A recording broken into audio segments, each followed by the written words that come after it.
الحمد لله الحمد لله وكفى والصلاة والسلام على خاتم الأنبياء سيدنا وحبيبنا محمد المصطفى وعلى آله المجتبى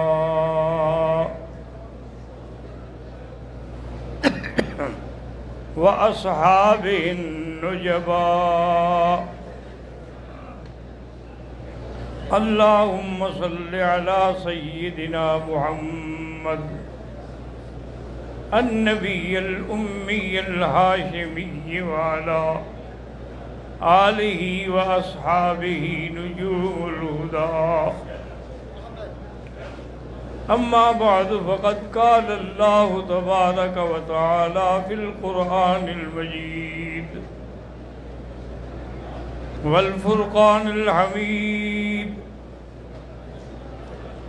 أعوذ بالله من الشيطان الرجيم بسم الله الرحمن الرحيم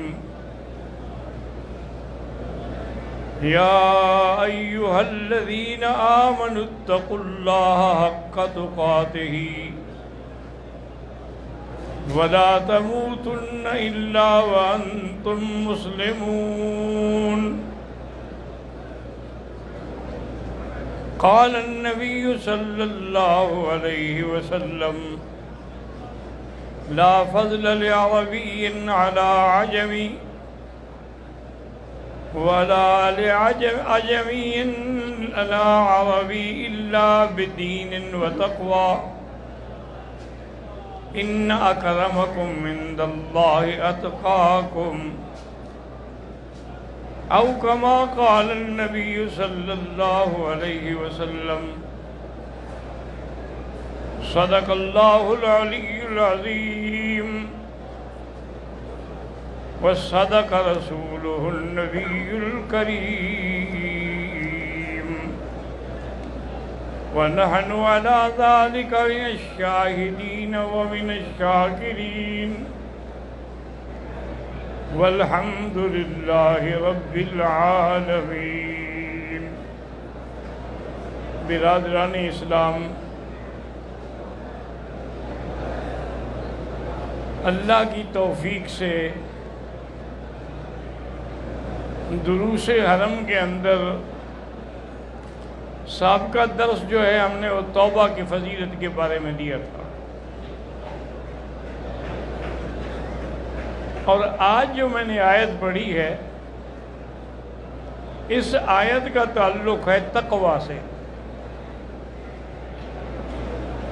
کہ قرآن مجید میں کئی مقامات پر یہ لفظ آیا ہے تقوی کا،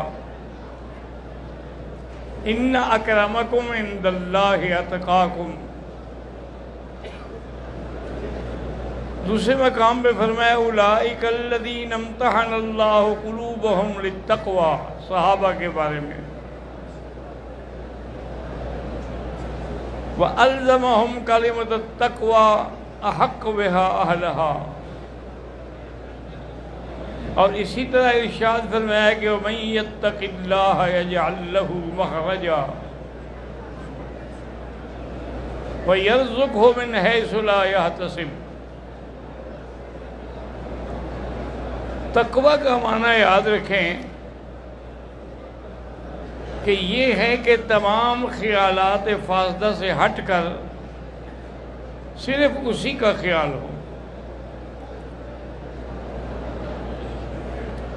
اور ہر مشتبہ چیز سے بچنے کی کوشش کریں۔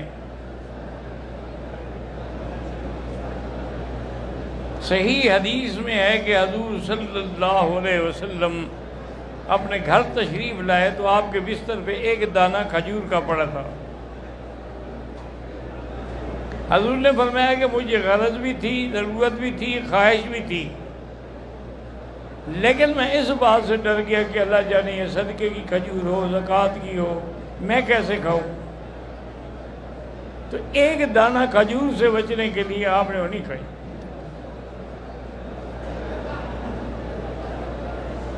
اسی طرح سیدنا ابو بکر رضی اللہ تعالی عنہ کے تقوی کے بارے میں آتا ہے کہ آپ جب نماز سے اور حضور کی زیارت سے فارغ ہو کے گھر آتے تھے تو خادم دودھ کا ایک پیالہ پیش کرتا تھا. اس نے دودھ کا پیالہ دیا. حضور حضرت ابو بکر کو بڑی شدت سے پیاس تھی, آپ نے پی لیا.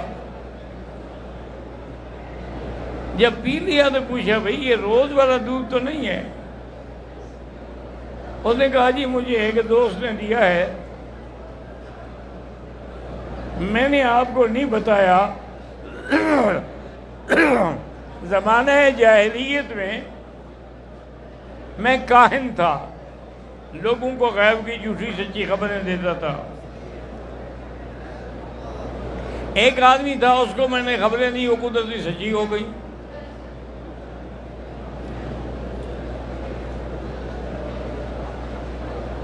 تو آج اتفاق سے ملا تو اس نے مجھے پیالہ دودھ کا دیا کہ بھی یہ لے جاؤ. حضرت ابو بکر اتنے گھبرائے, انہوں نے کہا پہلے نہیں بتایا تم نے؟ میں کہا حضور آپ نے پوچھا نہیں. تو اپنے حلق میں انگلی ڈال کے کرتے کرتے کرتے یہ کیفیت ہو گئی کہ وہ غلام کہتا ہے مجھے ڈر ہو گیا کہ حضرت ابو بکر کہیں فوت ہی نہ ہو جائے اسی حالت میں. اور اس کے بعد انہوں نے کہا کہ یا اللہ جتنا میرے بس میں تھا میں نے نکال دیا, لیکن جو رگوں میں چلا گیا ہے اس کو آپ معاف کریں. یہ کمال تھا تقوی کا.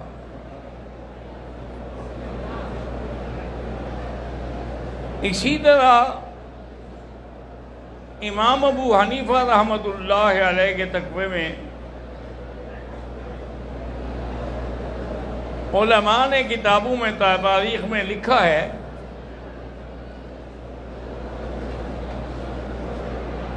کہ اس علاقے میں جہاں آپ تھے ایک بکری چوری ہو گئی. حضرت چرواہوں کے پاس گئے, بھی ایک بکری کی عمر کتنا ہوتی ہے؟ انہوں نے کہا جی زیادہ سے زیادہ 7 سال. تو اپنے ملازموں کو بلایا کہ 7 سال تک کسی بکری کا گوشت نہ لینا, ہو سکتا ہے وہی چوری والی ہو.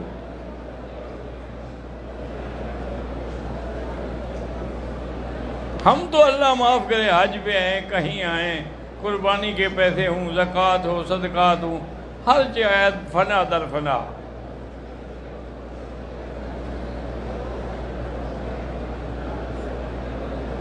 تو حضرت نے 7 سال تک احتیاط کی. امام احمد بن حنبل رحمۃ اللہ علیہ, ان کے خادم نے روٹی رکھی, آپ نے حیران ہو کے دیکھا بھی آج تو روٹی خمیر ہی ہے, خمیر والی ہے, ہمارے ہاں تو خمیر والی ہوتی نہیں. بھئی یہ کیسے؟ انہوں نے کہا حضرت میں خمیر آپ کے بیٹے صالح کے گھر سے لایا ہوں. انہوں نے کہا تمہیں پتہ نہیں ہے کہ میرا بیٹا قاضی ہے, اس کے گھر کی میں کوئی چیز نہیں لیتا, یہ میں نہیں لیتا. انہوں نے کہا حضرت پھر میں کیا کروں؟ آپ نہیں کھاتے میں بھی نہیں کھاتا. انہوں نے کہا جا کسی سائل کو دے دو. اللہ کی شان ہے کوئی سائل بھی نہ آیا کئی دن, وہ روٹی خشک ہو گئی.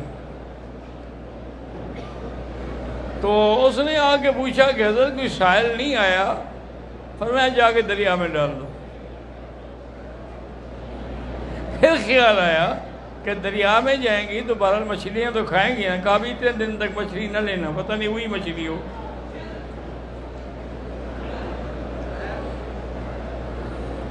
اللہ تبارک و تعالی رحمت کرے. اسی طرح تاریخ میں ہے کہ بستی گیلان اصل میں کہتے ہیں جیلان کو, جس سے حضرت عبد القادر جیلانی ہیں.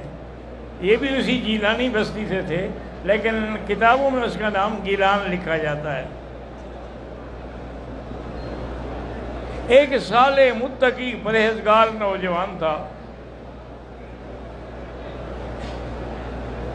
وہ ایک دن ایک نہر کے کنارے جا رہا تھا، روزے کے ساتھ تھا، افطار کا وقت قریب آ گیا، اس کے بعد کچھ نہیں تھا کس چیز سے افطار کرے۔ انہوں نے کہا ٹھیک ہے الحمدللہ وسیع دریا سے پانی پی لوں گا اور کیا ہے۔ اچانک نظر پڑی تو دیکھا کہ ایک سیب بڑا خوبصورت جو ہے وہ تیرتا آ رہا ہے۔ چونکہ بھوک کا تقاضا تھا، جلدی سے ہم نے اسے پکڑا اور کھا لیا۔ جب سیب کھا لیا تو پھر خیال آیا ابھی میں نے کس کا سیب کھایا ہے۔ اسی راستے سے اسی کنارے سے چل پڑے، آگے جا کے دیکھا کہ ایک باغ ہے اور اس کے درخت جو ہیں وہ دریا کی طرف جھکے ہوئے ہیں اور سیبوں کے درخت ہیں۔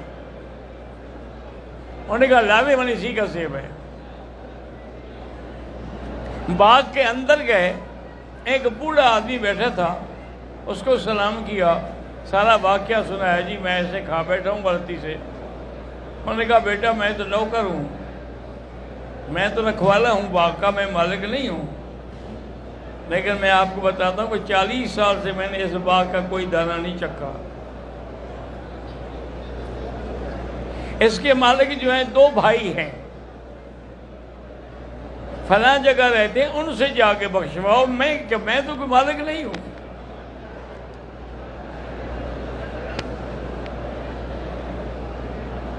اللہ تبارک و تعالیٰ سے دعا کریں کہ اللہ ہمیں بھی اور تمام آنے والوں کو بھی تقوی کی قوت اختیار کرنے کی توفیق دے، چونکہ اللہ کا فیصلہ ہے کہ ہدایت ملتی تقوی والے کو ہے، ھدی للمتقین۔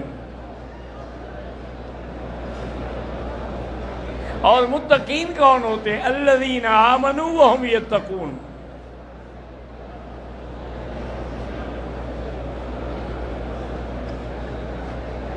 اب جناب یہ ہے کہ وہ پہنچ گیا مالک کے پاس، اس کو سارا قصہ سنایا۔ انہوں نے کہا بھی دیکھو ہم 2 بھائی حصے دار ہیں، آدھا حصہ تو میں تمہیں معاف کرتا ہوں،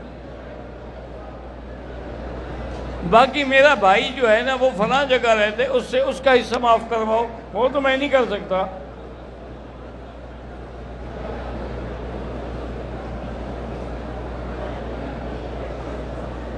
بہرحال جی اللہ پاک ہمارے حال میں رحم کرے، ورنہ جن کے دلوں میں اللہ کا خوف ہوتا ہے نا وہ حلال و حرام سے بڑے ڈرتے ہیں۔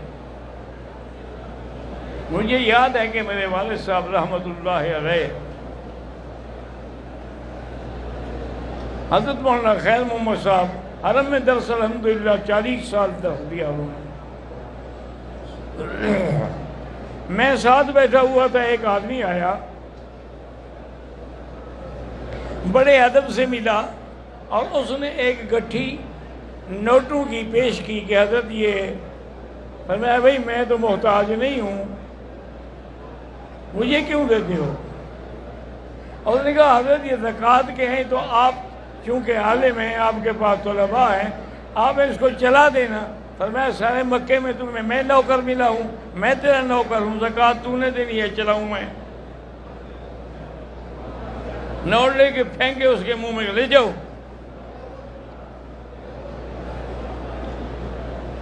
اتنا احتیاط کرتے تھے کہ اگر کسی نے کچھ دے بھی دیا نا تو باب ملک عبدالعزیز سے عام طور پہ گزرتے تھے، اس وقت رہائش ان کی جو تھی وہ محلہ جہاد میں تھی، وہاں کھڑے ہو جاتے، لازمی کوئی مسکین ہے آ جاتے، جو کچھ ہوتا ان کو دے کے فارغ ہو کے پھر گھر جاتے۔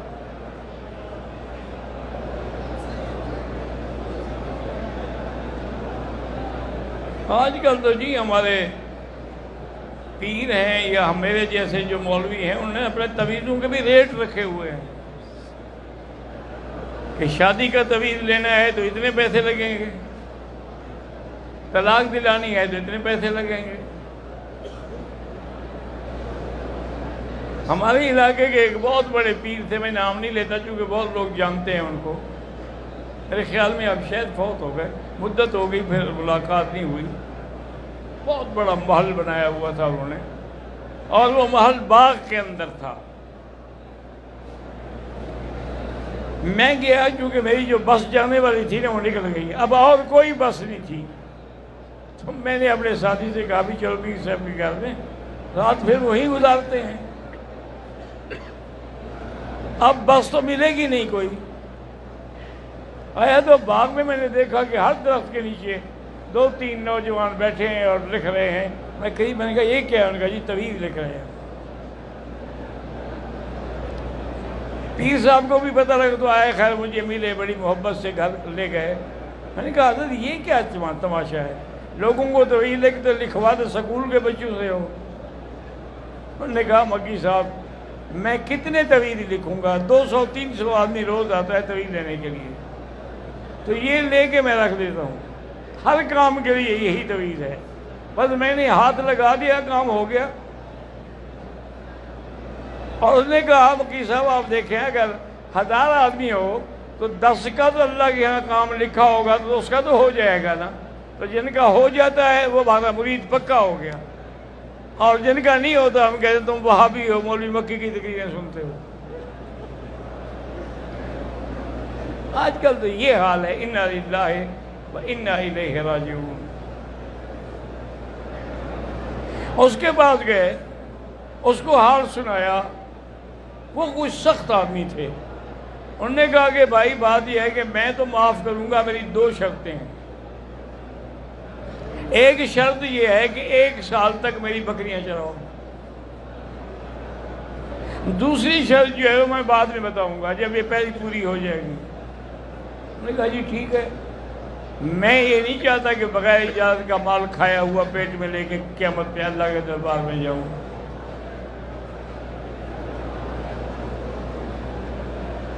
اب جناب یہ ہے کہ جب سال گزر گیا،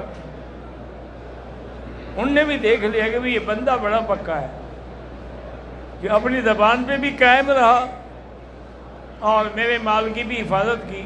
اور اس نے کہا دوسری شرط میری یہ ہے کہ میری ایک لڑکی ہے، ام الخیر اس کا نام ہے،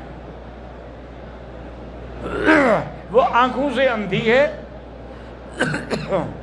پاؤں سے لنگڑی ہے، کانوں سے بہری ہے، اور زبان سے گنگی ہے۔ اس لڑکی سے تمہیں شادی کرنی پڑے گی ورنہ میں معاف نہیں کرتا۔ نے کہا جی میں کروں گا، اور کیا کروں۔ شادی کر لی، ان کو پہنچا دیا کہ بھی یہ گھر جو ہے نا میری لڑکی کا ہے، اب تم نے وہیں جانا ہے۔ کہتے ہیں میں گیا، میں نے جب کمرے میں دیکھا وہاں تو کوئی حور بیٹھی ہوئی تھی، آنکھیں بھی ٹھیک ہیں، ہاتھ بھی ٹھیک ہیں، کلام بھی ٹھیک ہے۔ میں تو ڈر کے مارے کمرے سے باہر نکل آیا کہ شاید یہ کوئی اور عورت ہے، میں بھول گیا ہوں۔ صبح کو آ کے انہوں نے پوچھا کہ بھائی میری بیٹی کے ساتھ کیسے گزری؟ انہوں نے کہا جی میں نے تو ہاتھ ہی نہیں لگایا، کیونکہ آپ نے تو کہا تھا کہ وہ اندھی ہے، وہ تو آنکھوں والی تھی، آپ نے کہا تھا بہری ہے، لنگڑی ہے، گونگی ہے۔ انہوں نے کہا اللہ کے بندے، اندھی کا معنی یہ تھا کہ اس نے آج تک کسی غیر کی شکل نہیں دیکھی، لنگڑی کا معنی یہ تھا کہ وہ اپنے گھر سے باہر چل کے کہیں نہیں گئی، گونگی کا معنی یہ تھا کہ اس نے کسی غیر مرد سے بات تک نہیں کی۔ اس لیے میں نے کہا تھا، اور تمہارا بھی امتحان تھا کہ کیا تم اس بات کو قبول کرتے ہو؟ اب یہ تمہاری بیوی ہے، یہ مکان بھی اب یہ تمہارا ہے، اور ایک باغ بھی میں نے تمہارے نام پہ کر دیا ہے، اس کے علاوہ اگر باغ میں تم اپنا گھر بنانا چاہو تو اس کے پیسے بھی میں دوں گا۔ تو اس نے ایک سیب کا تقویٰ کیا تو اس کو اللہ نے اتنے بڑے انعامات سے نواز دیا۔ اسی لیے ہے نا کہ وَمَن يَتَّقِ اللَّهَ، جو اللہ سے ڈرتے ہیں اللہ ان کے راستے بناتے ہیں۔ يَجْعَلْ لَهُ مَخْرَجًا وَيَرْزُقْهُ مِنْ حَيْثُ لَا يَحْتَسِبُ وَمَن يَتَوَكَّلْ عَلَى اللَّهِ فَهُوَ حَسْبُهُ۔ تو اسی لیے یاد رکھیں کہ اب آپ حج پہ آئے ہیں، سب سے بڑی چیز ہے کہ تقوی اختیار کرو۔ نماز ہے، روزہ ہے، حج ہے، زکوٰۃ ہے، اگر تقوی نہیں ہے تو پھر اس کا فائدہ کوئی نہیں ہے۔ ایسے تو پتہ نہیں کتنے حاجی آتے ہوں گے۔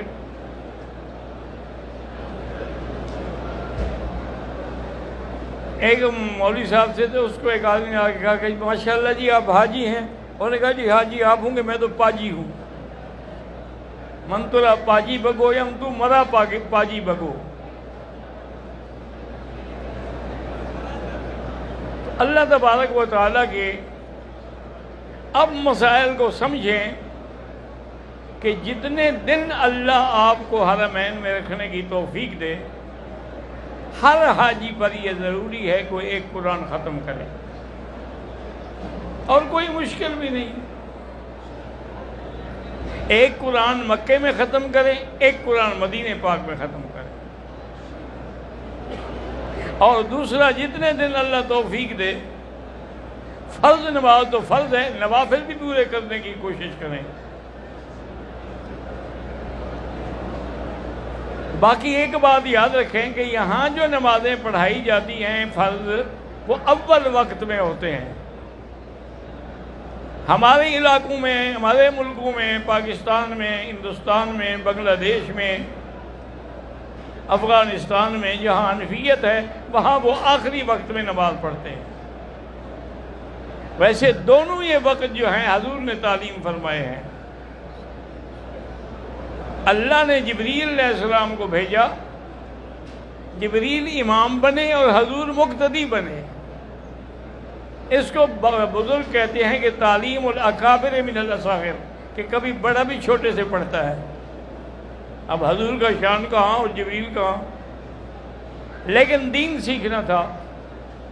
اس نے 5 نمازیں اول وقت میں پڑھائیں اور 5 نمازیں جو ہیں وہ آخر وقت میں پڑھائیں، اور فرمایا کہ یہ اوقات ہیں، ان کے درمیان جو ہے وہ وقت ہے۔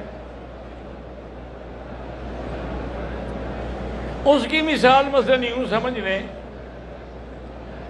کہ ظہر کی نماز کا وقت جو ہے وہ زوال کے بعد سے شروع ہوتا ہے، اور اس کو عصر سے پہلے پہلے وہ ختم ہوتا ہے۔ تو جو اول وقت میں پڑھیں گے ان کا بھی ایک یعنی اچھا ارادہ ہے کہ بھئی ہم نماز پڑھ لیں، خدا نخواستہ موت آ جائے، نماز رہ جائے، لہذا اول نماز تو ادا کریں نا۔ اور امام شافعی رحمۃ اللہ علیہ، امام احمد بن حنبل رحمۃ اللہ علیہ، ان کے نزدیک جمع بین الصلاتین ہے۔ مقصد ہے کہ اگر سفر میں ہیں تو ظہر اور عصر ملا کے پڑھ لیں، پھر مغرب اور عشاء ملا کے پڑھ لیں۔ لیکن امام ابو حنیفہ رحمۃ اللہ علیہ وہ اس بات کے قائل نہیں۔ وہ کہتے ہیں کہ بھی نماز جو ہے ان الصلاۃ کانت للمؤمنین کتابا موقوتا، تعیین ہے، موقوت، معین۔ لہذا وہ فرماتے ہیں کہ حقیقی جمع جو ہے وہ تو مزدلفہ میں ہے، وہاں حقیقی جمع ہے کہ آپ جب بھی پہنچیں گے پہلے مغرب پڑھیں گے پھر عشاء پڑھیں گے، نہ راستے میں پڑھیں گے نہ عرفات میں پڑھیں گے۔ اس کے علاوہ امام صاحب فرماتے ہیں کہ اگر جمع کرنا ہو تو اس کی صورت یہ ہے کہ ظہر کو لیٹ کر دیں، آخر وقت میں پڑھیں، فارغ ہو کے 5-10 منٹ کے بعد عصر کا وقت ہو جائے گا پھر عصر پڑھ لیں۔ تو دونوں نمازیں اپنے وقت میں بھی ہوں گی اور جمع بھی ہوں گی۔ اور وہ بھی حدیث پاک ہے کہ حضور سفر میں تھے، صحابہ نے کہا الصلاۃ یا رسول اللہ، حضور نماز کا وقت ہو گیا، فرمایا الصلاۃ امامکم، آگے چلو۔ پھر کافی دیر گزر گئی، پھر صحابہ نے یاد دلایا، آپ نے فرمایا اور آگے چلو۔ پھر تیسری دفعہ یاد دلایا، آپ نے فرمایا اللہ کے بندے کہ شدت الحر جو ہے من فیح جہنم، ابردو، اس کو ٹھنڈا کر کے پڑھو۔ لہذا آپ نے ظہر کی نماز آخر وقت میں پڑھی، عصر کی نماز اول وقت میں پڑھی۔ تو اس طرح یہ جمع گو جمع سوری ہے لیکن جمع ہے۔ اور اسی طرح نوافل جو ہیں یاد رکھیں ویسے تو آدمی سارا دن ساری رات بھی نفل پڑھتا رہے، لیکن 4 جو ہیں وہ بڑی اہم ہیں۔ ایک تو تہجد ہے، اس کا افضل وقت یہ ہے کہ رات کے آخری حصے میں پڑھیں، لیکن اگر آخری حصے میں پڑھنے کا یقین نہ ہو، نیند نہیں کھلے گی، کوئی نہیں اٹھ، تو پھر عشاء کے بعد فوراً بھی پڑھ سکتے ہیں، وہ بھی تہجد شمار ہوگی۔ یعنی نیند کو چھوڑ کے تہجد پڑھنا، یہ بھی تہجد ہے۔ اور دوسرا ہے اشراق۔ اشراق کیا ہے کہ جب سورج طلوع ہو جائے اس کے 10 منٹ کے بعد وقت شروع ہوتا ہے۔ بہت سارے ہمارے حاجی بھائی یہاں گھڑیاں دیکھتے ہیں، ان پہ شروق لکھا ہوتا ہے، تو وہ شروق شمس ہے، سورج نکلنے کا وقت ہے، اشراق کا وقت نہیں ہے۔ وہ اشراق کا وقت اس سے 10 منٹ بعد ہے۔ اس میں یہ ہے کہ 2 رکعت پڑھیں، 4 رکعت پڑھ لیں۔ اسی طرح یاد رکھیں کہ اوابین ہیں جو مغرب کے بعد ہیں، یہ نوافل ہیں جن پر مداومت کریں، کوشش کریں کہ جتنے دن مکہ مدینے میں ہیں فرض نماز نہیں، آپ کی نفل بھی قضا نہ ہو۔ اور بعض اوقات یہ بھی کوشش کریں کہ نفل پڑھنے کے بجائے جو نمازیں قضا ہو چکی ہیں ان کی قضا ادا کرتے رہیں، تو اس میں ثواب بھی زیادہ ہوگا اور آپ کی جو نمازیں رہ گئیں وہ بھی ادا ہو جائیں گی۔ اور ہر چیز میں اخلاص ہو۔